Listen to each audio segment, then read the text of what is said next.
स्वागत है बच्चों आपका हमारे चैनल पर। हम आपके लिए लेकर आए हैं कक्षा 7 की हिंदी विषय की क्विज अभ्यास, जो कि दिनांक 7 अगस्त से 13 अगस्त के बीच की है। तो शुरू करते हैं। पहला प्रश्न है, शुद्ध वर्तनी वाले शब्द से वाक्य को पूरा कीजिए। हम एक उन्नतशील देश के नागरिक हैं। तो पहला ऑप्शन इसमें सही है। प्रश्न नंबर 2, शीला मेरी दोस्त है, उसकी माताजी बीमार हैं। उसकी। प्रश्न नंबर 3, इस बात को वह न तो समझा सकता है और न ही बोल सकता है। दिए गए वाक्य को भूतकाल में परिवर्तित कीजिए। तो इसका पहला ऑप्शन सही होगा। इस बात को वह न तो समझा सकता था और न ही बोल सकता था। प्रश्न नंबर 4, वह एक बहुत ही परिश्रमी लड़का है। परिश्रमी शब्द के विलोम शब्द को पहचानिए। तो इनमें से चौथा ऑप्शन सही होगा, आलसी। परिश्रमी शब्द का विलोम शब्द है आलसी। अब एक पैराग्राफ दे रखा है जिसको आपको पढ़ना है, पढ़ करके देखना है और दिए गए प्रश्नों के उत्तर देने हैं।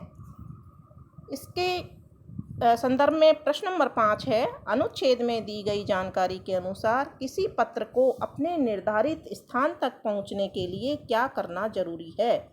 तो इसमें ऑप्शन चौथा सही होगा, पत्र पर डाक टिकट लगाना। प्रश्न नंबर 6, पत्र ने रेलगाड़ी में 3 दिन की लंबी यात्रा क्यों तय की। इसका ऑप्शन नंबर 3 सही होगा, क्योंकि मैसूर से दिल्ली का सफ़र लंबा था। पत्र को किस बात की बेहद खुशी है। उसको खुशी थी, इसमें ऑप्शन नंबर 4, वह अब कविता को लक्ष्मी का संदेश पहुंचाएगा। प्रश्न नंबर 8 है, सूरज एक मेहनती लड़का है। वह गाड़ी के मैकेनिक का काम करता है। उसका काम कठिन परिश्रम वाला है, लेकिन वह बिना किसी परेशानी के उसे पूरा करता है। मेहनत शब्द से मिलता जुलता शब्द चुने। तो इसमें आएगा परिश्रम। अगला प्रश्न नंबर 9 है, पुत्र के वीरगति प्राप्त होने पर भी रानी विचलित नहीं हुई। वाक्य को सर्वनाम का प्रयोग कर बनाए गए सही वाक्य की पहचान कीजिए। तो इसमें ऑप्शन 3 सही होगा, पुत्र की वीरगति प्राप्त होने पर भी वह विचलित नहीं हुई। इसमें वह सर्वनाम आया है।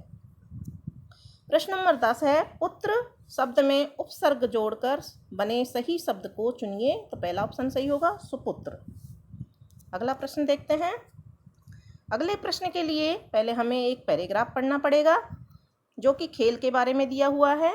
और इनमें से जो प्रश्न है, प्रश्न नंबर 11, वो सुनिए। दिए गए गद्यांश के अनुसार खेल हमारे लिए क्यों महत्वपूर्ण है। तो इसमें ऑप्शन चौथा सही होगा, खेल हमारे शरीर एवं मन को स्वस्थ रखते हैं। प्रश्न नंबर 12, निम्न में से कौन से खेल घर के बाहर खुले स्थानों में खेले जाते हैं। तो इनमें से चारों ऑप्शन में से देखिए, कबड्डी, हॉकी, बास्केटबॉल, गोल्फ, ये ऐसे ऑप्शन हैं जो कि बाहर खुले मैदानों में खेले जाते हैं। तो ये ऑप्शन इसका सही होगा। अगला प्रश्न है, निम्न में से खेलों के बारे में सही नहीं है। कौन सा कथन है जो खेलों के बारे में सही नहीं है। तो इसका उत्तर देखते हैं हम। खेल एक प्रकार के व्यायाम है, ये सही है। खेल हमारे मानसिक विकास में मदद करते हैं, यह भी सही है। खेलों को न खेलने से शरीर कमज़ोर हो जाता है, यह ऑप्शन हमारा गलत है इसमें, तो ये सही नहीं है। इस पे हम टिक करते हैं। प्रश्न नंबर 14, दिए गए गद्यांश में किस शब्द का अर्थ बेफिक्र है। बेफिक्र, इस गद्यांश में एक शब्द आया है निश्चिंत। निश्चिंत हो जाना यानी बेफिक्र हो जाना। तो इसका ऑप्शन नंबर 3 सही होगा। अगला प्रश्न देखते हैं। प्रश्न नंबर 15, दिए गए विकल्पों में से विपरीतार्थी युग्म शब्द की पहचान कीजिए। जो विपरीत अर्थ देते हैं, आत्मविश्वास और अनुशासन सही है। मजबूत और सुगठित, ये भी नहीं होगा। स्फूर्ति और ताजगी, ये भी नहीं होगा। बाहरी और भीतरी, चौथा ऑप्शन, इसमें ये विपरीत अर्थ दे रहे हैं, तो ये ऑप्शन इसका सही होगा। प्रश्न नंबर 16 है, खेल किस प्रकार समूह में काम करने की आदत डालने में मदद करते हैं। पहला ऑप्शन है, लोगों से मिलने और समझने तथा सहयोग के अवसर प्रदान कर, प्रसिद्धि के साथ साथ धन कमाने के अवसर प्रदान कर, शारीरिक और मानसिक विकास में मदद कर, परेशानी और चिंताओं को भूलने में मदद कर। तो इसमें पहला ऑप्शन सही होगा। लोगों से मिलने और समझने तथा सहयोग के अवसर प्रदान। प्रश्न नंबर 17 है, सही विराम चिन्ह वाले वाक्य की पहचान कीजिए।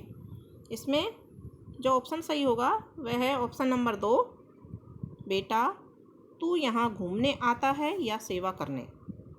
अगला प्रश्न नंबर 18 और लास्ट प्रश्न भी है, लक्ष्मीबाई ने युद्ध में अंग्रेजों के दांत खट्टे कर दिए गए मुहावरे का अर्थ बताइए। इसमें दांत खट्टे कर दिए, इसका अर्थ होगा पराजित करना। चौथा ऑप्शन इसमें सही है। तो इस तरह से हमारा आज का क्विज अभ्यास कंप्लीट होता है। जुड़े रहिए हमारे चैनल से और चैनल को सब्सक्राइब करना ना भूलिए।